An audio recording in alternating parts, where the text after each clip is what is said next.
இந்த பெயரை கேட்காத இந்திய நாட்டவர்கள் இருக்க மாட்டார்கள். ஏன், உலக அரங்கில் கிரிக்கெட்டை ரசிப்பவர்களுக்கும் இவரது பெயர் நிச்சயம் மனதில் பதிந்திருக்கும். கிரிக்கெட் என்பது ஒரு மதமாக இருந்தால் அதன் கடவுள் சச்சின் டெண்டுல்கர் தான் என்பது எல்லோருக்கும் தெரிந்தது. 1973 ஆண்டு ஏப்ரல் 24 மும்பையில் பிறந்த இவர் சிறுவயது முதலே கிரிக்கெட்டில் தீராத பற்று கொண்டவர். சச்சினின் கிரிக்கெட் ஆர்வத்தை உணர்ந்த அவரின் தந்தை ஒரு கிரிக்கெட் பயிற்சி மையத்தில் சச்சினை சேர்த்தார். 10ஆம் வகுப்பு வரை பயின்ற சச்சின் கிரிக்கெட்டில் அவர் முனைவர் என்றால் அது மிகையாகாது. அந்த அளவிற்கு உலக அளவில் சிறப்பாக விளையாடி இந்தியாவையும் இந்திய மக்களையும் பெருமைப்படுத்தியவர். இந்தியாவில் முதலாக 1987 ஆண்டு உலக கோப்பை போட்டி நடைபெற்ற போது மைதானத்தில் பந்துக்களை எடுத்துக் கொடுக்கும் பால்பாயாக சச்சின் இருந்திருக்கிறார். சச்சின் டெண்டுல்கர் முதலில் வேகப்பந்து வீச்சாளராக வேண்டும் என ஆசைப்பட்டார். இதற்கு என்று MRF வேகப்பந்து அகாடமிக்கு வந்த அவர் ஆஸ்திரேலிய வீரர் டென்னிஸ் லில்லியால் நிராகரிக்கப்பட்டிருக்கிறார். அதற்கு காரணம் அவரது உயரம். பின்னர் அவர் பேட்டிங்கில் தனது திறமையை நிரூபித்தது வேறு கதை. இந்திய கிரிக்கெட் அணியில் பல திறமையான வீரர்கள் விளையாடி உள்ளனர். ஒவ்வொருவரும் ஒவ்வொரு காலகட்டத்தில் இந்திய அணிக்காக தங்களுடைய பங்களிப்பை அளித்துள்ளனர். இந்திய கிரிக்கெட் வரலாற்றை எப்போது படித்தாலும் அதில் முதலில் வருவது சச்சின் டெண்டுல்கர்.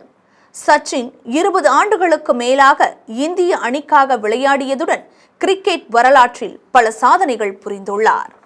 நவம்பர் 15, 1989 இந்தியா பாகிஸ்தான் அணிகளுக்கு இடையேயான டெஸ்ட் கிரிக்கெட் போட்டி கராச்சியில் நடைபெற்றது. முதலில் ஆடிய பாகிஸ்தான் 409 ரன்கள் குவித்து ஆட்டமிழந்தது.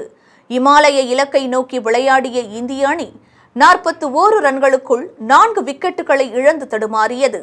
16 வயது இளைஞன் ஒருவன் இந்திய அணிக்காக தனது இன்னிங்ஸை விளையாட களமிறங்குகிறான்.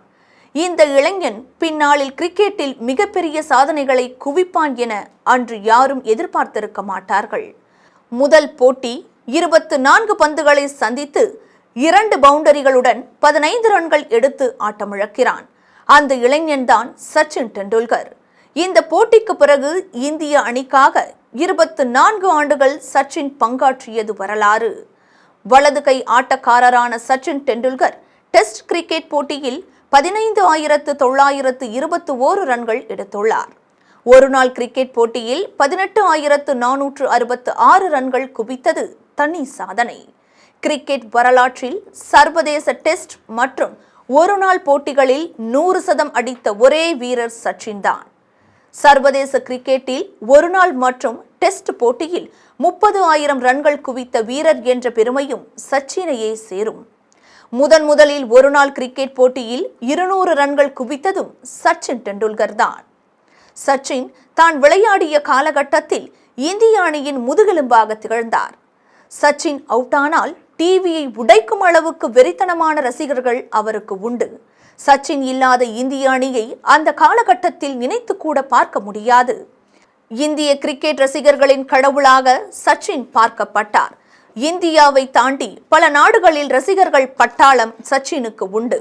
பல தலைமுறை ரசிகர்கள் அவருக்கு உண்டு. இது வேற எந்த கிரிக்கெட் வீரருக்கு கிடைக்காத பாக்கியம். 6 முறை உலகக்கோப்பை கிரிக்கெட் போட்டியில் சச்சின் டெண்டுல்கர் விளையாடி உள்ளார். சச்சினின் உலகக்கோப்பை கனவை தோனி தலைமையிலான இந்திய அணி சச்சினின் சொந்த ஊரான மும்பையில் ஏப்ரல் 2, 2011 நனவாக்கியது. இந்திய அரசின் அர்ஜுனா விருது, ராஜீவ்காந்தி கேல் ரத்னா விருது, பத்மஸ்ரீ, பத்ம விபூஷன் விருதுகளை பெற்றுள்ளார் சச்சின். இந்திய அரசின் உயரிய விருதான பாரத ரத்னா விருது பெற்ற ஒரே விளையாட்டு வீரர் சச்சின் தான். அனைத்து விதமான கிரிக்கெட் போட்டியில் இருந்தும் நவம்பர் 13, 2013 ஓய்வு பெற்றார்.